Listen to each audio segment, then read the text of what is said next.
Yesterday, we got our second live stream for Destiny 2's Into the Light update, which by the way is coming on April the 9th. Now, if you weren't that enthusiastic about the first stream, let me just say the second stream was oozing with hype. This live stream was all about the new social space that we are receiving, as well as the weapon rewards we can expect to see when the Into the Light update goes live. Now, in this live stream, we were still joined by Andy and Tom from last week, as well as Chris Proctor and Kelsey Rice. Now, we're first introduced to the new social space right away called the Hall of Champions. The entrance is filled with all kinds of fun Easter eggs, and we have some of the podiums from Guardian Games, as well as a big banner of the Space Tiger logo, which is affiliated with the weapons and theme for Into the Light. We then have the Festival of the Lost tree and decorations, and honestly guys, initially it just looks like storage, like the tower storage. You see the snow from the dawning, you see statues, decorations from Solstice. Eva's back here as well, so now we know where she goes when there's no events going on. But in the next room contains some of the equipment we'll see throughout the new Onslaught activity, and then we enter the Hall of Champions. Now, if this is familiar to some of you, I'm not surprised. This is very reminiscent of the Vault Room from the 0 Hour mission, and there are lots of chests similar to the 30th anniversary update. Now, there's some hologram projections of shacks near the front, which we'll talk about shortly, a bunch of chests in the middle. Then in the back, we have two vendors, one being Shax himself, the other one being our site 9940. Now, these chests are divided up between three groups, depending on your class, with each chest rewarding a piece of armor, one for helmets, one for arms, so on and so forth. To open these chests, you need tokens of bravery, which we see earned last week by completing bonus objectives in the Onslaught activity. But they also mentioned just earned while playing Onslaught and the broad game of Destiny itself. Now, you unlock access to these chests by increasing your reputation with Shax, which of course is called Hype.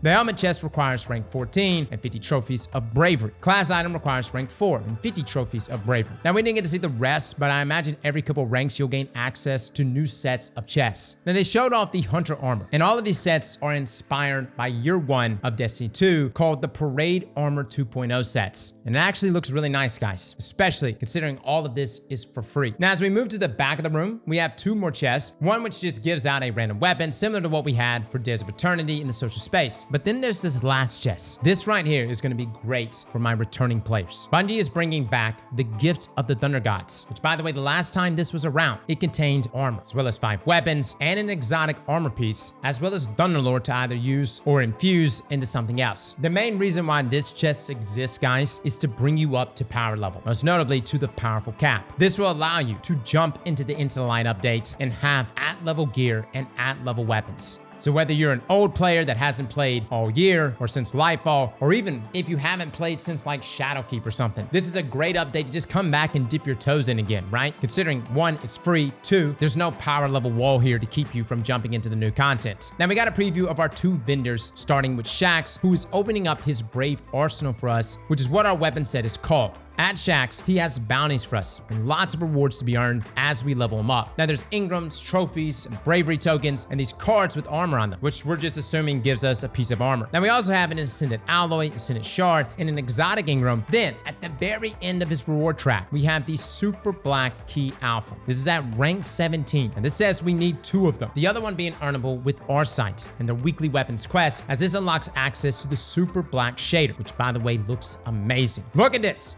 We got to see this on the new Hunter armor, which is going to make it even harder to track you roly-poly bastards in dark environments. They also mentioned this is one of the ultimate rewards, but we'll come back to that in just a moment. Now, our other vendor is our site 9940. But before we get into that, we need to talk about all the weapons returning to us, which are called the Brave Arsenal. There are 12 fan favorite weapons throughout Destiny's history, which are returning to us. And actually later today, there's going to be a blog post from Bungie going over all these weapons, as well as all the random roles for them, which by the way, you can come by our stream today, as we'll be going over these things live. But for now, let's go over what we do know about these weapons. We have Mount Top, which still includes its micro missile frame, but something interesting about its perk is that it now has Danger Zone built in. And you see this from the gameplay. Tom here is literally shooting enemies right at his feet. Back in the day, this would have easily killed you. Now it's much harder to kill yourself with Mount Top. Not only that, Danger Zone allows you to boost yourself. Literally shoot at your feet, guys, and it will launch you into the air. Now, all of these weapons have random rolls. Even things that were previously pinnacle weapons have random rolls roles. On mountaintop, its third column has things like Impulse Amplifier and Auto-Loading Holster. Then in its fourth column, we have Vorpal Weapon and Frenzy. And I'm sure there's going to be a number of different other trait combinations, but the point is, these are not just our same old pinnacle weapons that have returned to us. They are arguably deadlier now than they have ever been, which has me scratching my head wondering, why the hell did we sunset them? Now, Bungie mentioned how mountaintop was a bit of a problem in the Crucible before, so they have toned down the damage of Micro Missile a bit, which should prevent less one-shot kills. Now, we also saw Hung Jury last week, which in the preview today, we saw it with rewind rounds and precision instruments. Blast Furnace is also back with its iconic Rasmussen scope. Again, back in the day, we used to be able to change up the scopes, but dude, let's be real. Rasmussen was always the best scope. Now you'll be able to feature it with that scope at all times with the option of different barrel perks. Now in Black Armory fashion, Blast Furnace here has access to double damage perks. For instance, Head Seeker and Kill Clip together. There's also a new perk internally called Last Stand, but they mentioned that it's going to have a different name when it launches. The perk reads that weapon final blows grant bonus damage. Melee and grenade final blows grant a larger damage bonus that can stack. Now if you see this perk and go, oh, you mean Golden Tricorn? That is kind of what it is, but they explained that the difference here is that Golden Tricorn has a larger damage buff, but it doesn't stack. This new perk has higher uptime and does stack, but not as high of a damage buff, which on kills looks to be around 10% increase in damage, at least on the initial tier. We also got to look at Midnight Coup, which we saw last week. Dude, I forgot just how wonderful this weapon sounds. Again, last week's roll came with Firefly and Kinetic Tremors. This week, we got to see it with Explosive Payload and Kinetic Tremors as well. Now, lastly, for our kinetic weapons, we also saw a raid weapon called Succession. And this version is free to everyone. And essentially, the way Bungie is pitching this is that, hey, free-to-play players wouldn't have access to these weapons unless they pay for the raid. And essentially, Succession is to give people a taste so that maybe those players may go attempt the raids and therefore spend money. I do get the logic behind it. At the same time, I'm like, damn, what if we could have had a Revoker here? But who knows, maybe that would have been too busted. Now, the role they showed had Discord and Recombination, and there's supposed to be some unique trait combinations only present on these raid weapons. Now, for our energy weapons, we have Recluse, the weapon I think many of us thought would never return. It is back, it is still a void lightweight SMG, and yes, it has Master of Arms. Now, Bungie did mention that the damage buff was toned down, but based on the numbers we saw on stream, it looks to be about a 15% damage bonus, but it also appears to last longer. Now, paired with Master of Arms on this particular role was Dynamic Sway Reduction. And later on, they had the curated role, which was with Feeding Frenzy. They also showcased Luna's Howl, which is back as a solar weapon. And despite it being a 140 round per minute hand cannon, it is a precision frame hand cannon still, which for my controller players should be more manageable to use. Now, it's questioned a bunch why Luna's Howl was not a 180 round per minute hand cannon like it originally was, but it was mentioned as a 180, it was just too strong. Now, the perk Magnificent Howl, which is the iconic perk on Luna's Howl, has been reworked. Its new description reads, the number of precision final blows before reloading affects the total rounds granted with increased range and damage. And precision final blows with Magnificent Howl, while active, extend the effect for additional rounds. Now guys, this is no joke. Its damage bonus from what we could see looks to be about a 50% increase in damage